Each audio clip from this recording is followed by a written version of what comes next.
Hey guys, this is KSP with Tape, and today you join me for episode 15 of KSP A New World, and we start off going to Minmus in my Homies 4 spacecraft, much like the spacecrafts that were the subject of the last two episodes, in which I lost a spacecraft on the moon and then went to rescue them. So we have decided that we will test out the slightly updated version on Minmus, a much easier world to land on than the moon. Basically, if you didn't see, the problem was that this doesn't have a huge thrust-to-weight ratio, which I'm not really used to. I'm used to having quite a big thrust-to-weight ratio. So, I started burning too early, and no, too late, and slammed into the moon, and then a lot of other craziness ensued, and it was a big, crazy, expensive rescue mission and things. So yeah, it's cost me a lot of money. But anyway, this will be a reasonably profitable mission, actually a pretty profitable episode, so yeah, let's just push this into orbit as per usual. Yeah, this is pretty much the same rocket, pretty much the same thing. I've just updated the solar panels and life support, because it needs a lot more life support for going to Minmus, because it's about a week-long mission, maybe more like 5 days, but yeah, something like that. So I need a pretty decent amount of life support for 3 crew. I've started doing more 3 crew missions, because it's quite nice to have a scientist on board, and an engineer is useful, and a pilot, obviously, for flying it. And it's just good to be taking more crew places. It's just, it's just a better way of doing things. And since I'm going to be hopefully putting stations in orbit reasonably soon, cough this episode, it will be nice to have some multi-crew sort of things. And given that the whole point of this series is the whole populating lathe, isn't it? Populating's the right word. Anyway, populating lathe, I will be needing to take more than 1 Kerbal at a time. So 3 crew rosters seem pretty good. At this point, as you can see, I'm fooling around in this engine block. I was a little worried that I'd accidentally embedded the engine into the fuel tank. The Ascent engine, of course, but it's actually fine. So don't worry too much about that. Anyway, so let's light up this engine and start heading out to Minmus. I'm still in 0.90, so I can retract those solar panels, although in 1.0 with the non-retractable solar panels they can only extend, those would actually be a pretty good candidate for the spacecraft, since they don't actually have to be retracted, because, well, that stuff just basically needs to be extended and then burns up in the atmosphere. But anyway, the transfer stage burns out, and I use my landing stage for these final maneuvers, which is fine. There's tons of fuel in there, and Minmus is so easy to land on that it's really not a problem.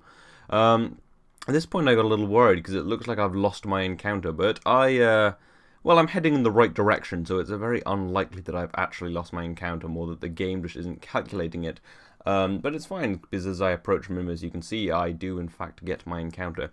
But anyway, let's put myself slightly closer to this little moon in the vast emptiness of space, although it's relatively close to 2 other planetary bodies. Well, I guess Kerbin's a planetary body. Well, no, the moon's still a planetary body. It's just not technically a planet. Although not a huge amount of difference. I mean, you get some moons, I believe, with molten cores, and things. But I think our moon doesn't, because it doesn't have high enough a gravity. But anyway, let's land ourselves on Minmus. Stupidly, I burned too early and actually put myself down in the wrong place. I want to land on these flats, because I can't really remember if I've landed on it before. I should really check the flags, but I don't think there are any flags on here. Although they don't show up in the maps, I forgot to turn that on, which was foolish of me. But anyway, I'm going to land on the Greater Flats anyway. Even if I have landed there before, it will have been with the very old spacecraft that didn't carry any materials bays or anything. So yeah, this will be scientifically profitable no matter what. And the missions I'm being paid for, if you're interested, are returning science from the surface of Minmus, so pretty much anything, and planting a flag on Minmus, because I seem to be paid to plant a lot of flags for some reason. Anyway, let's just take a few reports on the way down, just a little extra science, well, a lot extra science, actually. It was at 4 times time accelerate, so I didn't see the exact numbers, but I think it was around 75 science. Roll that in the, I was going to say in the air, but there's not really any air about, is it? It's, what is it? I guess in the space above. But anyway, as we come down, I'll slow it down to 1 times time accelerate, as per usual, because it gives a nicer look and less twitchy and things. But yeah, there we go, that's 1 times time accelerate now, and you can see I'm touching down very slowly because, well, I have tons of fuel. All that fuel I have left in here, pretty much just, well, free fuel, because this is the landing stage. I don't need it for going back to Kerbin. In the future, I'd like to do multiple biomes with this spacecraft. That's mainly what it's been designed for, so that it can do more than one biome on Minmus, and probably only one biome at a time on the moon because of higher gravity. But yeah, this could leap from here to maybe a hill or something. But yeah, for now I'm just going to take one just to be safe, considering the fiasco we had last time. But yeah, you can see I've got some rather big life support tanks on the side there. That's because, well, 3 crew for, I think it's already been 2 days. Almost 3 days, actually. But anyway, let's get Matt Kerman out. I think he's our engineer, actually. Oh no, this is our scientist, of course. So he's going to survey the environment, maybe take a surface sample, since we haven't actually taken a surface sample from here yet. I know that for a fact, because last time we came here, we didn't have good enough astronaut complex to take a surface sample. We did, however, take an EVA report apparently. But yeah, there's a bit of science, quite a nice bit of science. Matt Kerman looks rather happy. Filling the boots of, I guess, was it Bob, who was the scientist, who we sadly lost the life of. Oh god. No, it is. I do hate losing Kerbals, especially the big 3. That was awful. But anyway, let's just Hermes 4. Hermes. Alright, Hermes, it's supposed to be Horizon. Hermes is from a different series, Peter, you fool.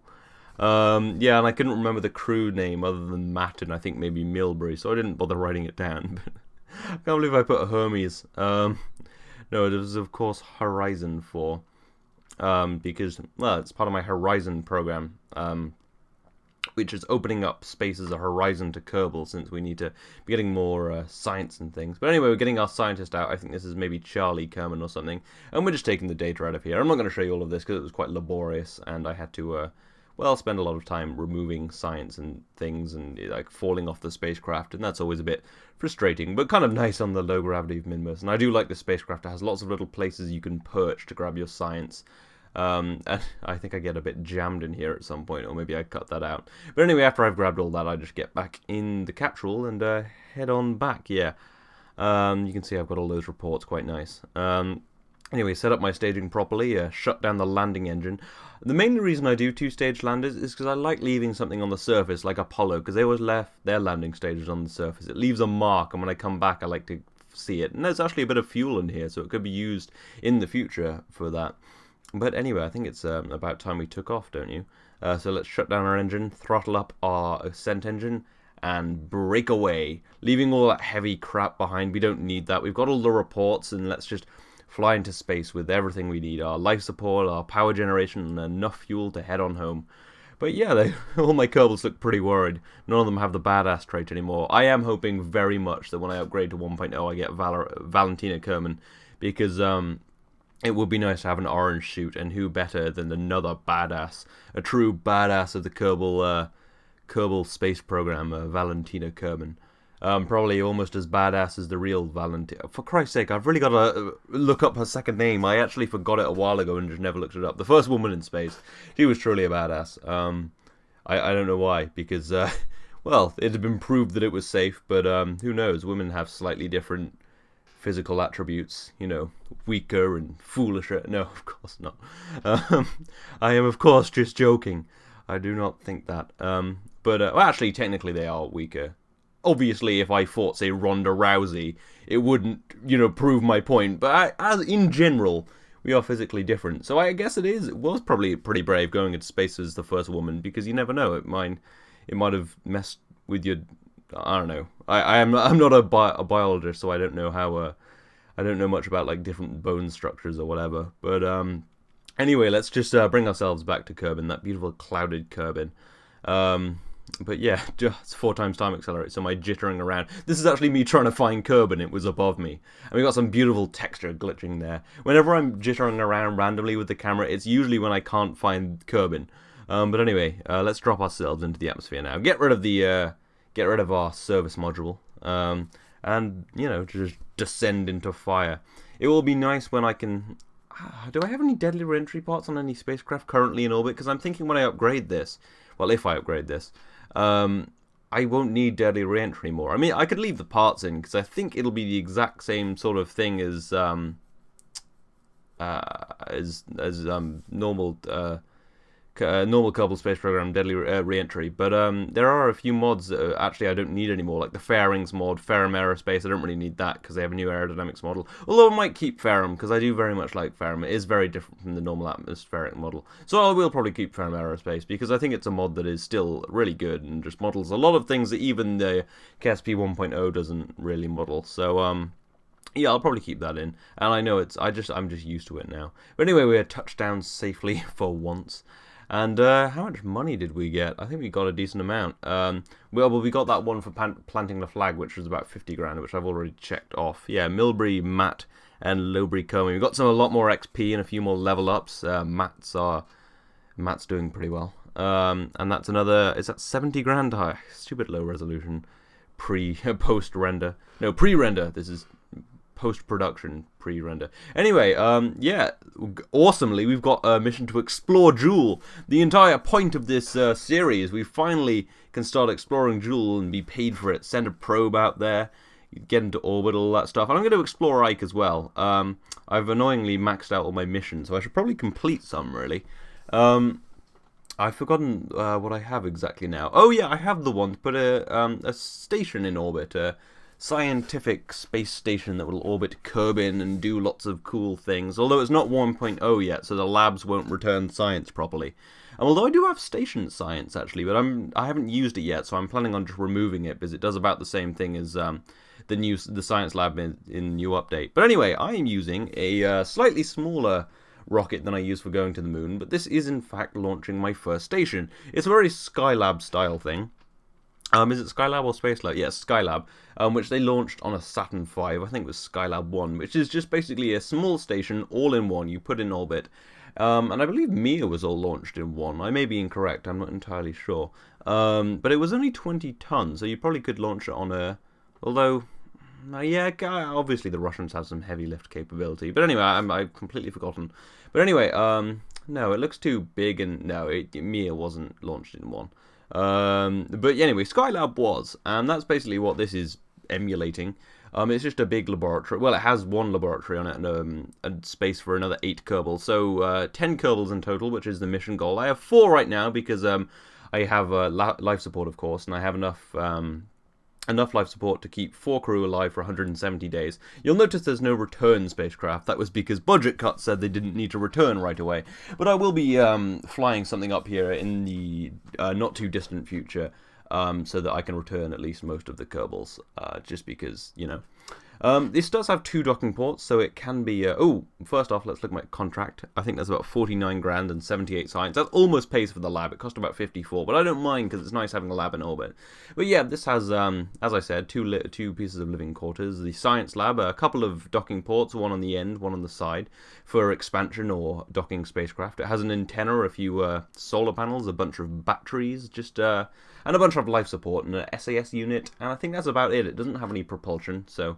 Often I like to have RCS just to keep it in a good orbit, but yeah. Anyway, you can see I can keep these alive for 177 days. I will set an alarm, of course, because I don't want to be just leaving these guys in space to die. That would be rather mean. So, yeah, this is called Station 1 because it is my first station. I'm uninventive, but if any of you feel like naming this, in my last series, a guy came up with a really good name, Prospector, so that has already been taken by my last station.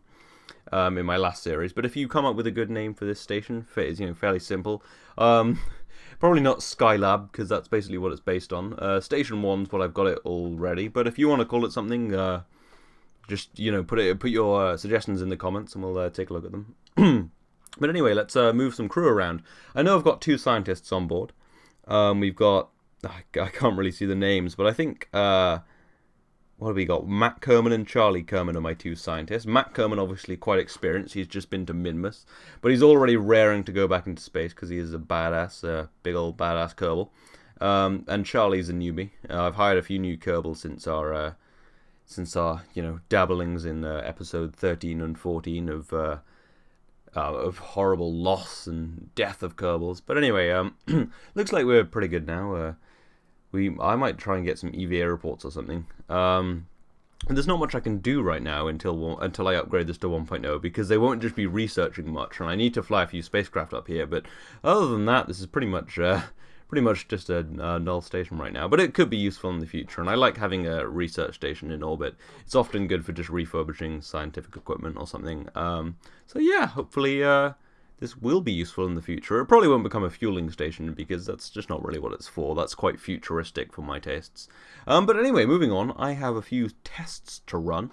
And the first one I'm testing is the nuclear engine. I have to test it on a suborbital trajectory. So I've attached it to a solid rocket booster, which will cruise it to its suborbital trajectory. Oh, well, most of the way. The nuclear engine will finish it off. But this will cruise it to altitude, basically.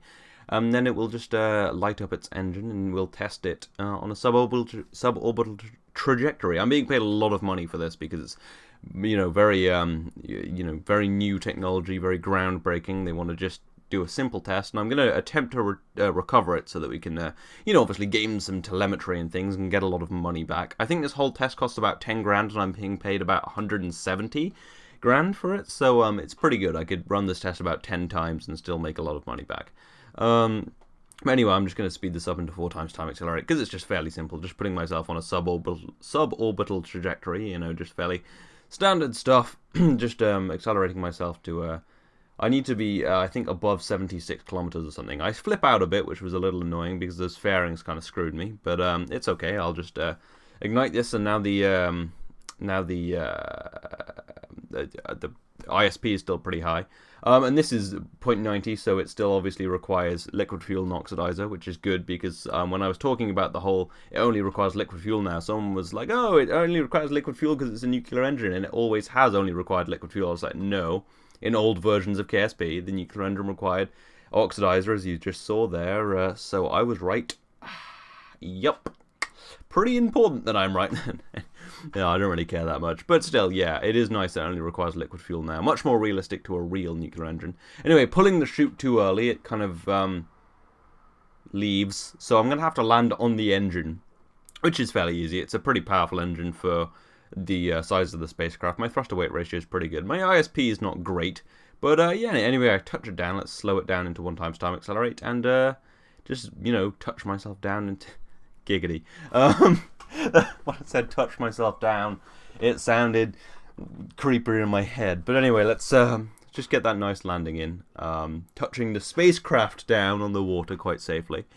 And we'll get a bit of money back, which is good because the more money, the better. The more things I can do. The more small businesses I can crush. Anyway, yeah, so now I'm on almost 600 grand. And that gives... There will have been a blip there. I forgot to turn off the volume for the TV I may have been watching at the time of recording this because I was watching maybe a YouTube video or something. Anyway, there was just a lot of background audio. But anyway, this is a test I'm doing. It may look like a weird test, but this is actually a second stage reusability test.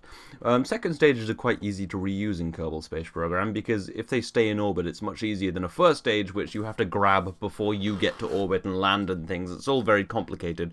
But a second stage, when it's in orbit, you can just deorbit it and land it. So that is the first test. This is basically my first test. I'm just going to put this onto a suborbital trajectory, much like the last mission, but on a much smaller booster. This whole mission costs about 5 grand. And I'm hopefully going to get most of that back at the end of the test where when I land the second stage. So it has a dud payload in there. It has a small control system, a little bit of fuel in the second stage, just so I can accelerate myself a little more. This is, I guess, kind of a little bit like the some of the heat shields NASA have been testing recently. The inflatable ones that extend a little bit so that they could land bigger payloads on Mars because it'll be a bigger surface area, more drag, standard stuff. Which I think they usually launch those on weather balloons and then use solid rocket boosters to accelerate it to a high enough speed to test re-entry. But obviously I'm taking this to altitude on a solid rocket booster and then accelerating it with a liquid fuel engine which just has a bit of liquid fuel in it. But here, stupidly, I tip over too much, I get too eager, I flip out, and I basically screw up my trajectory. But it's fine, as long as I get myself roughly on the right thing. This is just basically seeing how easy it is to land a second stage on parachutes on the ocean.